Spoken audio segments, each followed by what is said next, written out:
Online की class में आप सभी का स्वागत है।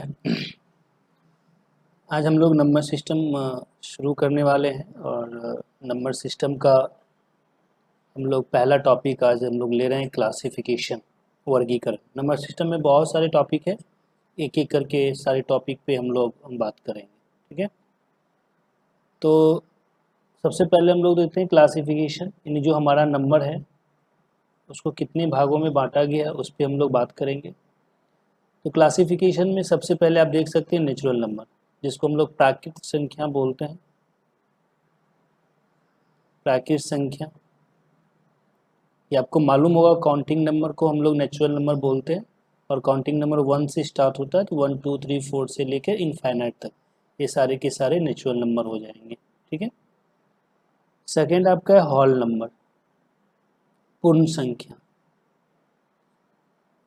पूर्ण संख्या तो सिंपल सी बात है कि जब हम लोग नेचुरल नंबर की स्टार्टिंग में अगर जीरो ऐड कर देते हैं तो वो होल नंबर होता है, यानी कहने का मतलब जो होल नंबर होगा वो जीरो से स्टार्ट होगा, 0 1 2 3 डॉट डॉट ये कहाँ तक चलेगा, इनफाइनाइट तक। ठीक है, तो पहला हो गया नेचुरल नंबर, दूसरा हो गया होल नंबर, तीसरा आते हैं हम लोग इंटीजर। इंटीजर को हम लोग बोलते हैं पूर्णांक संख्या। नाम से स्पष्ट है, पूर्णांक संख्या। इंटीजर को बोलते हैं पूर्णांक संख्या, पूर्ण है ना। तो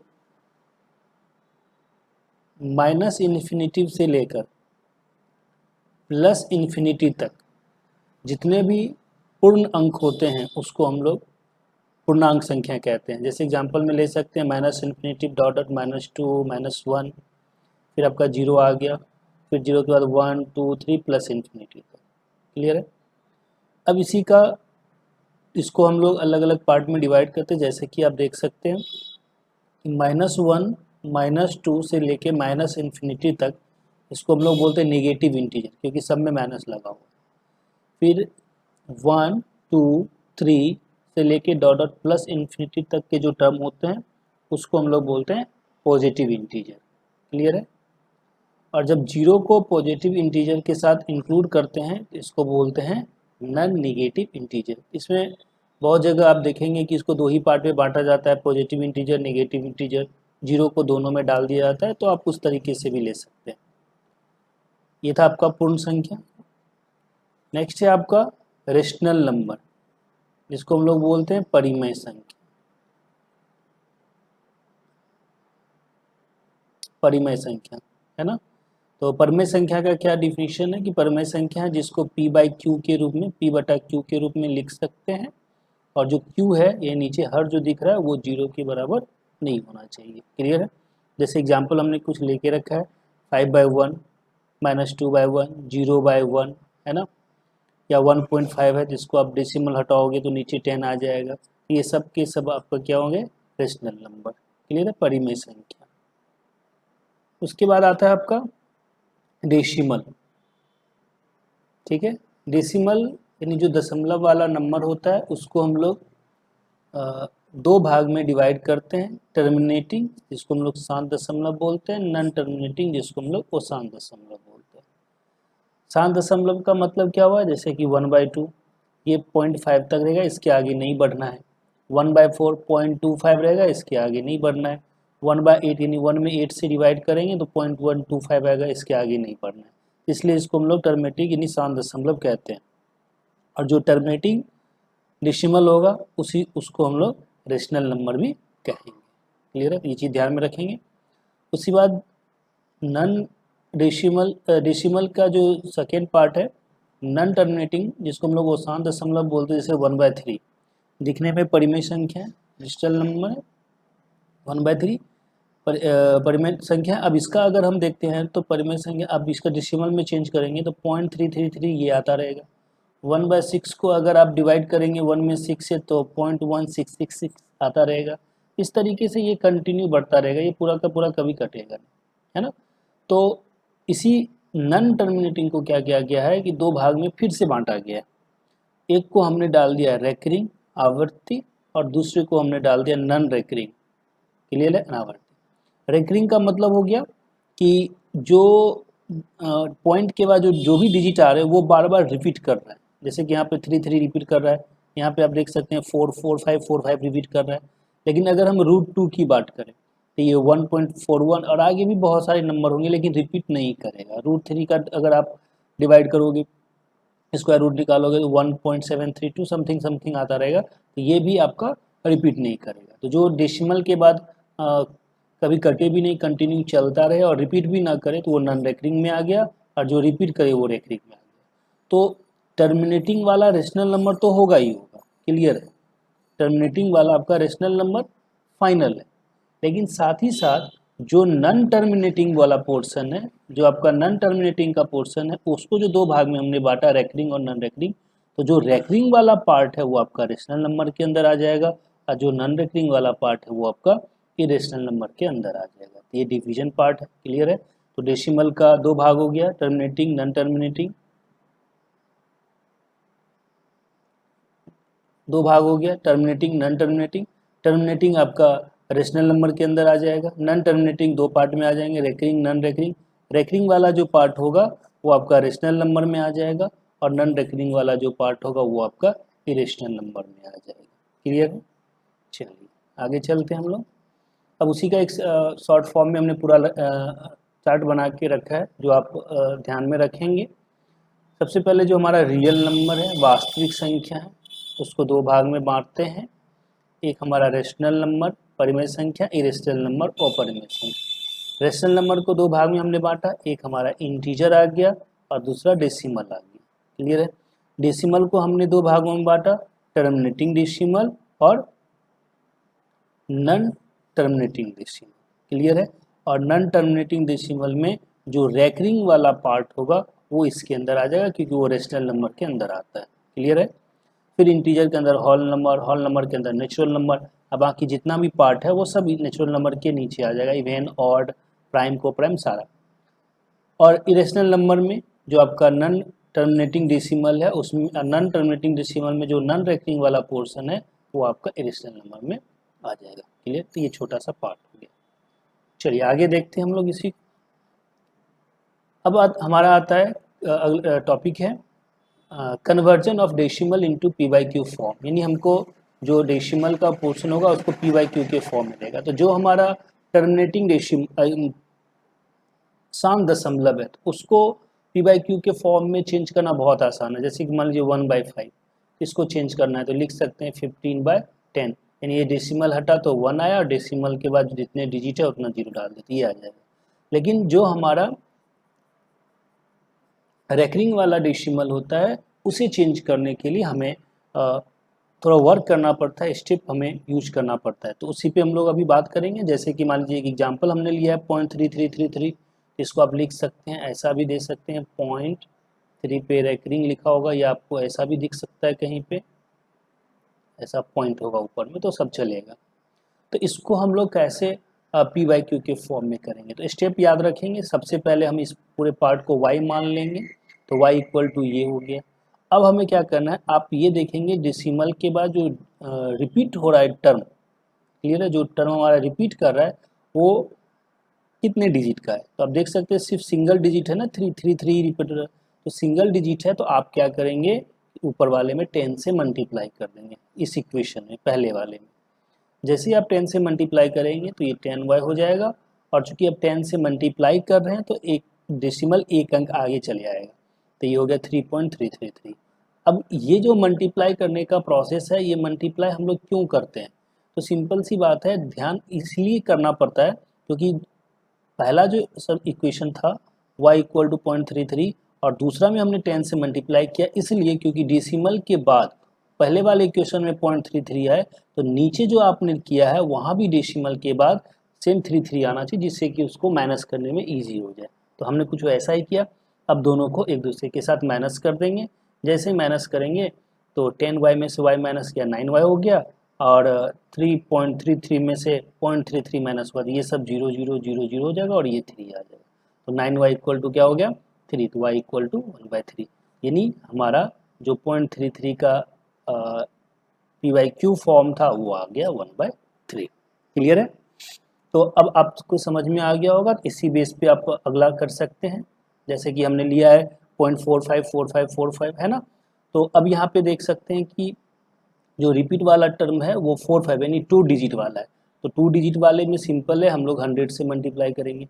तो ये y इक्वल टू इतना हो गया, हमने 100 से मल्टीप्लाई किया तो 2 डेसिमल जो है 2 अंक आगे चले जाएगा। तो जैसे ही आगे डालेंगे तो 45.454545 हो जाएगा। फिर इसको सब्ट्रैक्ट कर देंगे दोनों को एक दूसरे के साथ, तो 90y, ये तो ये वाला पोर्शन डेसिमल के बाद 0 ही हो जाएगा, बचेगा 45।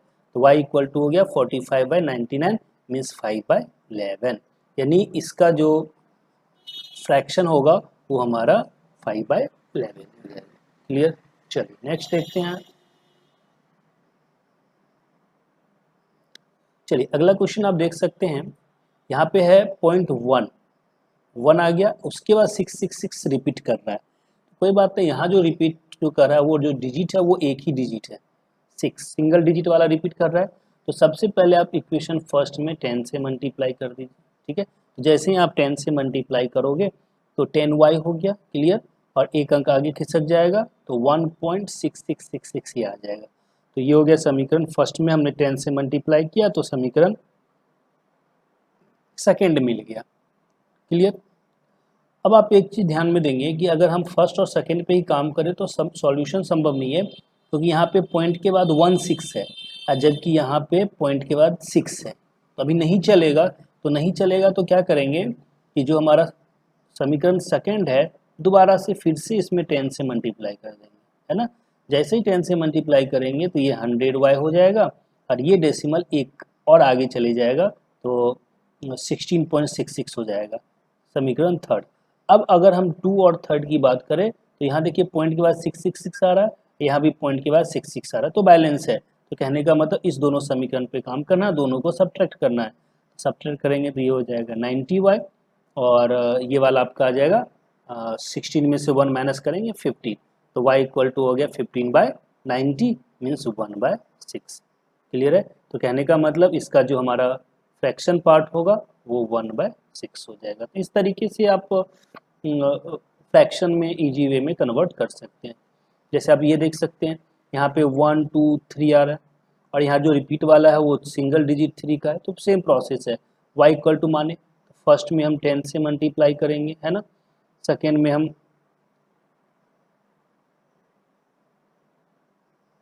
फिर अगेन मतलब वो करते रहना है जब तक कि आपका वो बैलेंस ना हो जाए। जैसे कि यहाँ पे 10 से किए, फिर 10 से कर सकते, लेकिन यहाँ पे डायरेक्ट हमने 100 से मल्टीप्लाई कर दिया, क्योंकि 2 डिजिट कवर करना है ना। तो 2 डिजिट कवर करना था तो हमने क्या किया, ऊपर वाले में डायरेक्ट 100 से मल्टीप्लाई कर दिया। बट ऐसा कुछ है नहीं, आप 2 बार 10-10 से भी कर सकते हैं।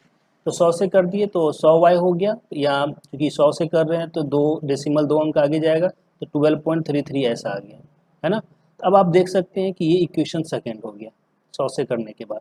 तो सेकेंड वाले इक्वेशन को अगर हम देखें और फर्स्ट वाले के साथ मैचिंग करें तो फिर सेकेंड फर्स्ट से अभी भी बैलेंस नहीं हो रहा है, क्योंकि पॉइंट के बाद 1 2 आ रहा है, जबकि यहाँ पॉइंट के बाद 3 3 आ रहा है। तो हमने क्या किया कि सेकेंड में फिर से 10 से मल्टीप्लाई किया, है ना। अगर आप फिर से 10 से मल्टीप्लाई करोगे तो फिर से वही प्रॉब्लम होगा, है ना। अगर हम 10 से करेंगे तो ये हमारा एक ही अंक आगे खिसकेगा, है ना। तो हमने क्या किया, हाँ ठीक है, 10 से मल्टीप्लाई किए, एक अंक आगे खिसका, तो ये आ गया 1000y, ये 123.33। अब हम देख सकते हैं जो इक्वेशन थर्ड है, थर्ड और सेकेंड में कि पॉइंट के बाद 3 3 है चलेगा, पॉइंट के बाद 3 3 है चलेगा। तो अब इसको जैसे ही माइनस करेंगे तो ये 1000 में 100 गया, 900y हो गया, और ये 123 में से 12 गया, 111 हो गया। 0.33 हमारा तो 0.0000 दे देगा, है ना। तो y इक्वल टू हो जाएगा 111/900। कहने का मतलब जो हमारा आंसर होगा वो 37/300, क्लियर है। तो इसी तरीके से ये भी एग्जाम्पल है, आप इसको भी कर सकते हैं, सेम प्रोसेस है। अब इस चीज़ को कैसे हम लोग एक ही लाइन में ईजी से कर पाएँ, है ना, तो उसके लिए हम लोग अब ट्रिक देखते हैं इसका।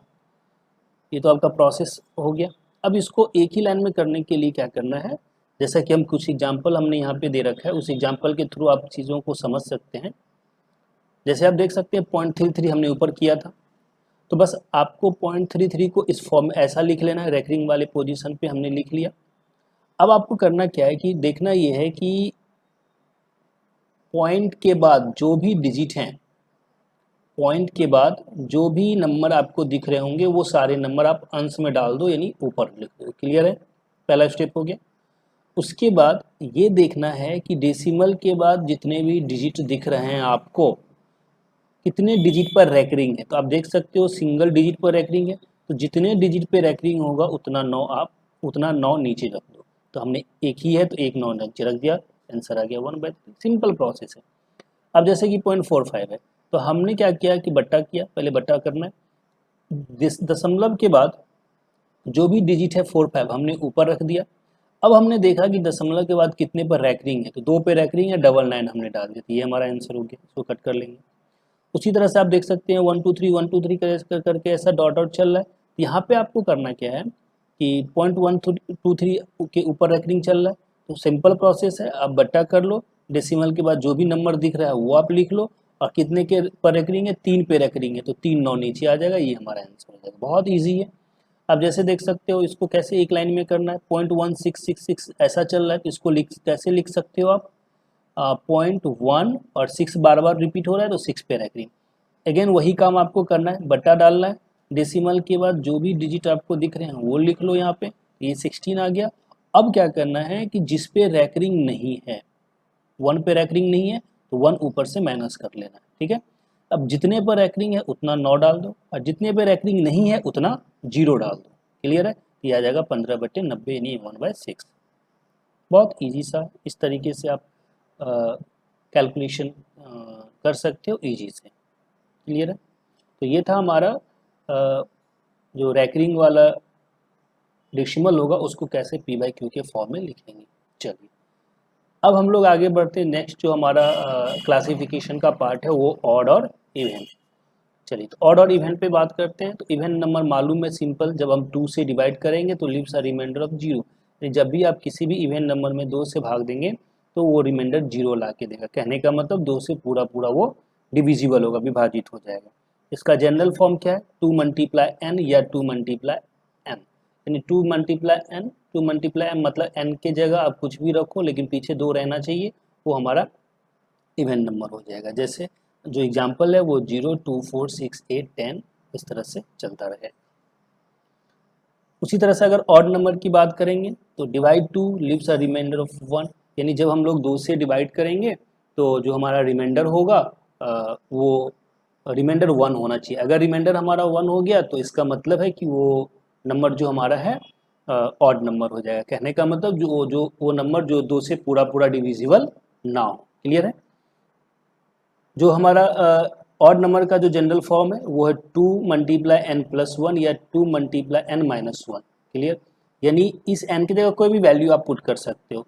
तो 2n+1 या 2n-1, अगर इस फॉर्म में n की जगह कोई भी वैल्यू पुट करोगे तो वो आपको कौन सा नंबर ला के देगा, ऑड नंबर ला के देगा। क्लियर है, जैसे कि 1 है, 3 है, 5 है, 7 है, इस तरीके से जो 2 से पूरा पूरा डिविजिबल ना हो। अब ऑड और इवन से कनेक्शन कुछ पार्ट्स है जो आपको ध्यान में रखने चाहिए, जो आगे आपके काफ़ी यूजफुल होगा। अगर हम बात करते हैं ऑड प्लस ऑड, ये आपको इवन देगा। ऑड और इवन को अगर आप ऐड करेंगे तो ऑड देगा, इवन इवन को ऐड करेंगे तो इवन नंबर देगा। जब ऑड और ऑड को मल्टीप्लाई करेंगे तो ऑड देगा, जब ऑड और इवन को मल्टीप्लाई करेंगे तो इवन नंबर देगा। तो ये कुछ कनेक्शन है उसका जो याद रखेंगे आप। चलिए नेक्स्ट जो पार्ट है ये भी इंपॉर्टेंट टर्म है, इसको भी याद रखने की जरूरत है कि अगर हमारा फॉर्म 6a+3 में, क्लियर है, 6a+3, अगर 6a+3 is odd then a odd या इवन। कहने का मतलब इस a के जगह ऑड या इवन में कोई भी वैल्यू आप पुट करोगे तो वो हमेशा आपको ऑड नंबर ला के देगा।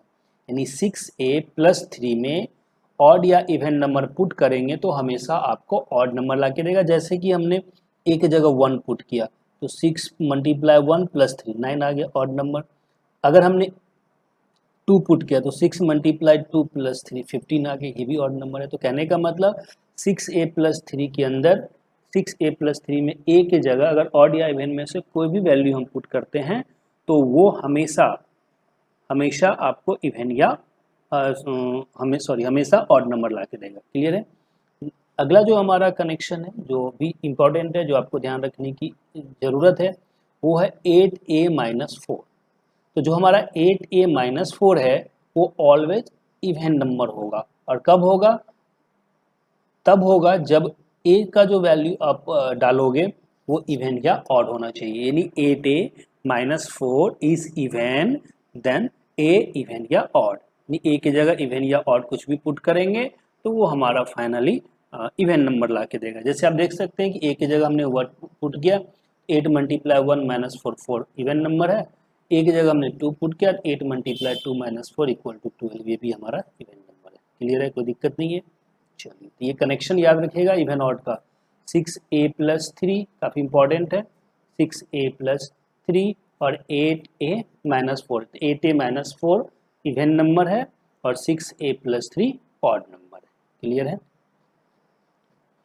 चलिए, अगला जो क्लासिफिकेशन में नंबर आता है वो प्राइम नंबर आता है। बिल्कुल अच्छे से आप लोग इसके बारे में जानते हैं। Prime numbers are those which have exactly two distinct factor, यानी जो प्राइम नंबर है उसके पास केवल दो ही फैक्टर होता है। क्या?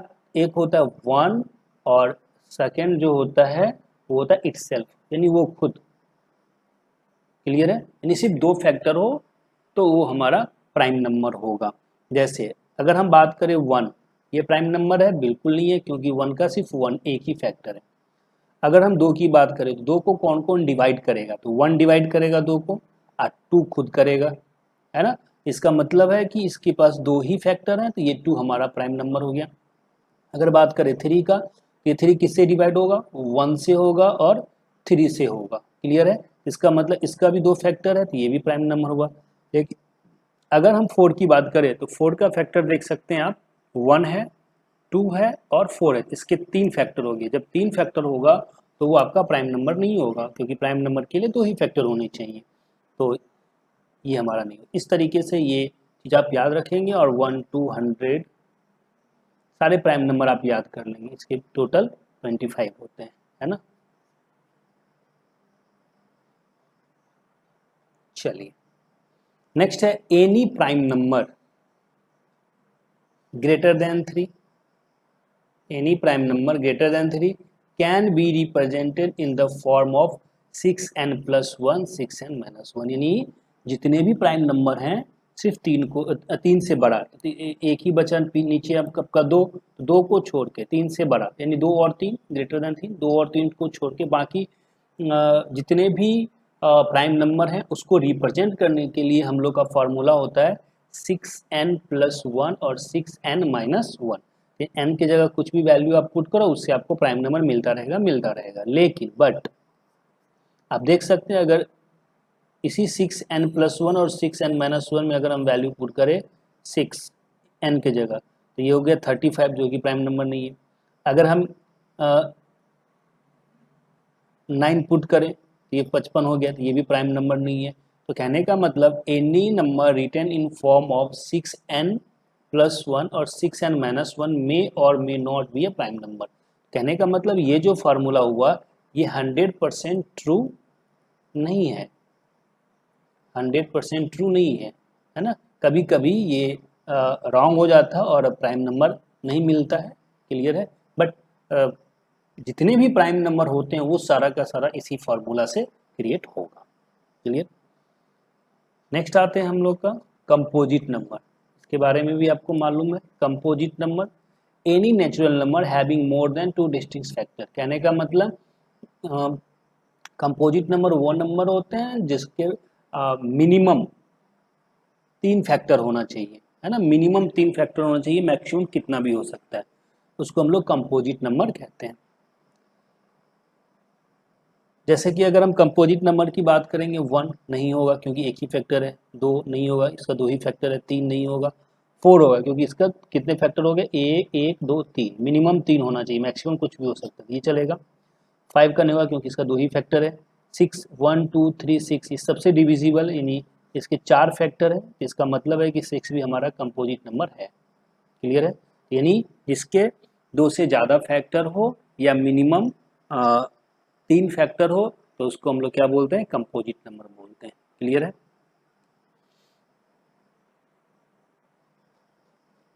चलिए, अब जैसे कि आपने natural number, prime number, composite सारा पढ़ा, तो ये जो हमारा प्राइम नंबर है, कंपोजिट नंबर है और 1, ये तीनों मिलाकर कंप्लीट नेचुरल नंबर तैयार करता है। यानी हम लोग कह सकते हैं जो हमारा नेचुरल नंबर है, natural number equal to prime number plus composite number और प्लस 1, ये तीनों मिलाकर हमारा क्या देगा,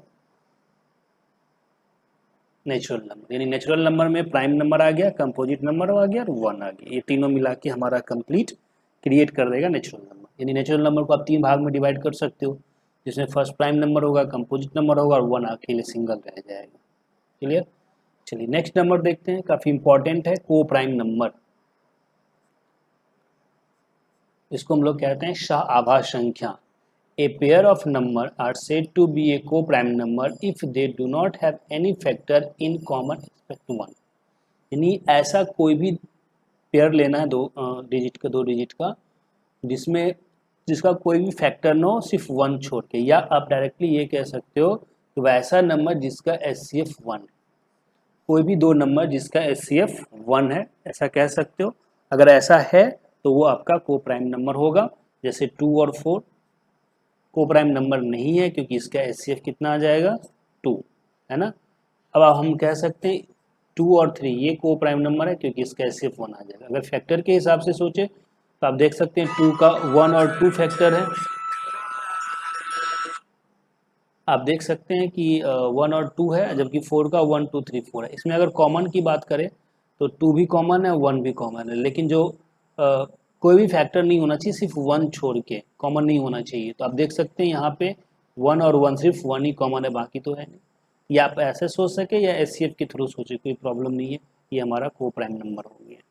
क्लियर। चलिए अब इसी क्लासिफिकेशन के बेस पे कुछ एग्जाम्पल हम लोग देखते हैं।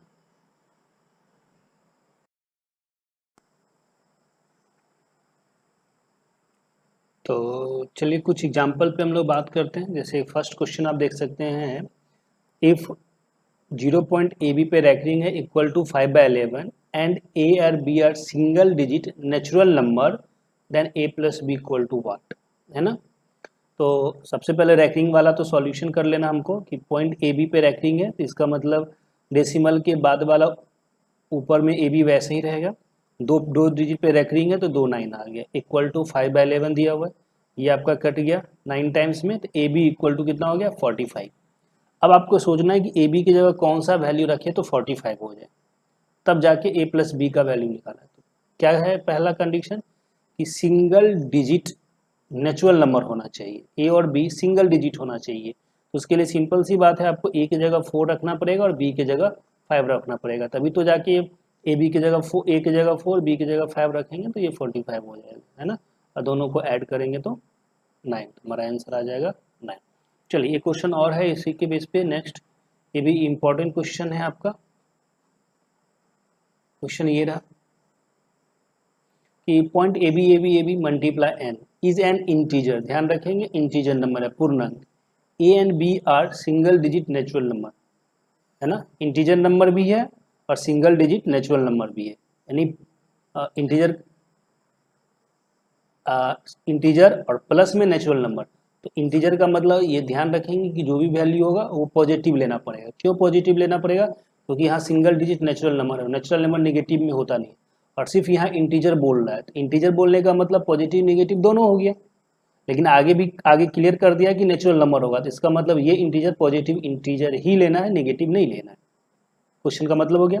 करें find the greatest 3 digit value that n can take n, यानी 3 डिजिट का बड़ा सा बड़ा वैल्यू आपको लेना है जो एन की जगह सेटिस्फाइड करे। क्लियर है। तो ए बी, इसका मतलब आप इसको इस क्वेश्चन को ऐसा भी लिख सकते हैं, पॉइंट AB पर रैंकिंग मल्टीप्लाई एन, है ना। और इसी का ये पोर्शन हो गया कि डेसिमल के बाद AB, तो हमने AB लिखा, दशमलव के बाद 2 अंक है तो 2 अंक पे हम 2 9 रख दिए क्योंकि दोनों पे रैंकिंग है, तो मल्टीप्लाई एन, ये इंटीजर नंबर है। इस एन के जगह वैल्यू पुट करना है ऐसा जो 3 अंक का बड़ा से बड़ा वैल्यू होना चाहिए।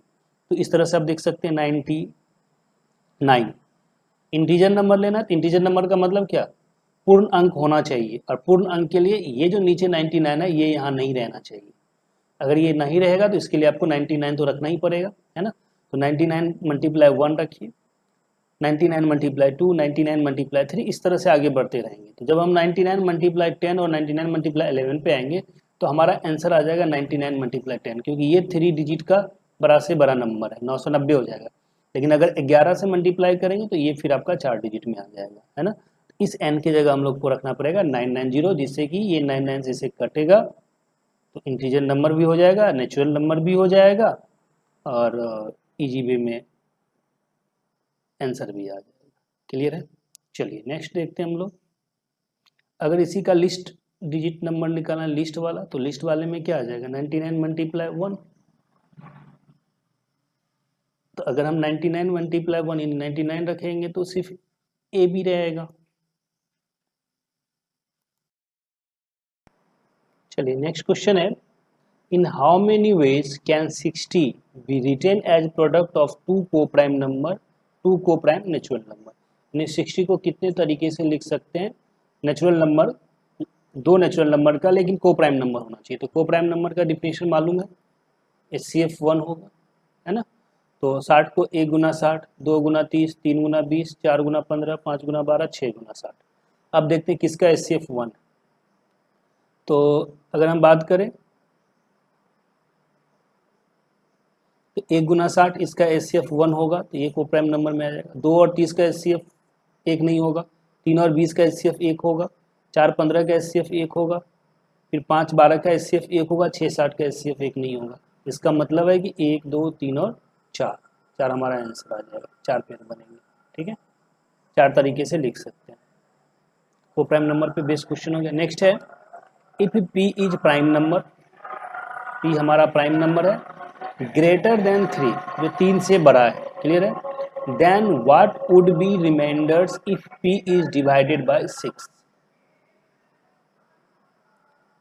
3 से बड़ा जितने भी प्राइम नंबर हैं, अगर हम उसमें 6 से डिवाइड करते हैं तो हमारा रिमाइंडर क्या आता है।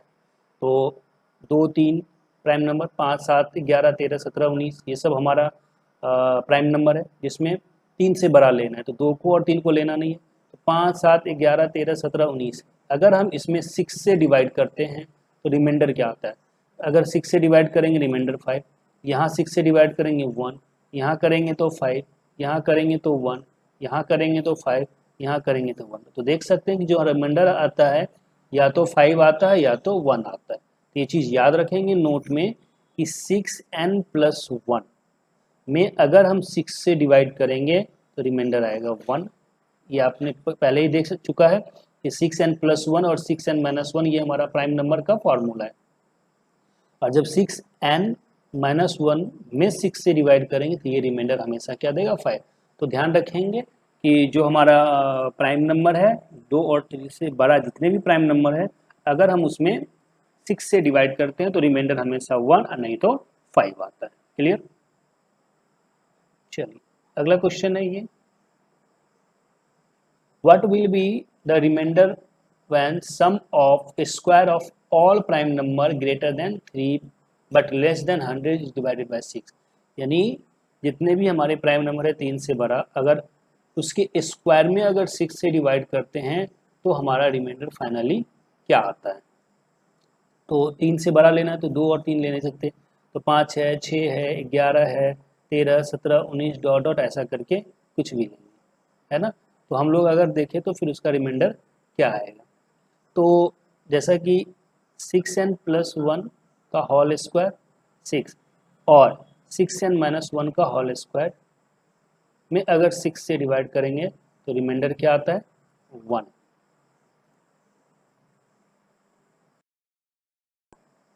ठीक है, रिमाइंडर क्या आएगा, 1। जैसे कि मान लीजिए अगर हम 5 का स्क्वायर करते हैं तो 25 आएगा, और 25 में 6 से भाग देंगे तो 6 चौका 24, यानी रिमाइंडर कितना मिलेगा, 1। इस तरीके से हम देख सकते हैं कि टोटल हमारा 100 तक में कितना होता है प्राइम नंबर, 25। 25 में से 2 तो निकल गया, तो कितना बचा, 23 प्राइम नंबर।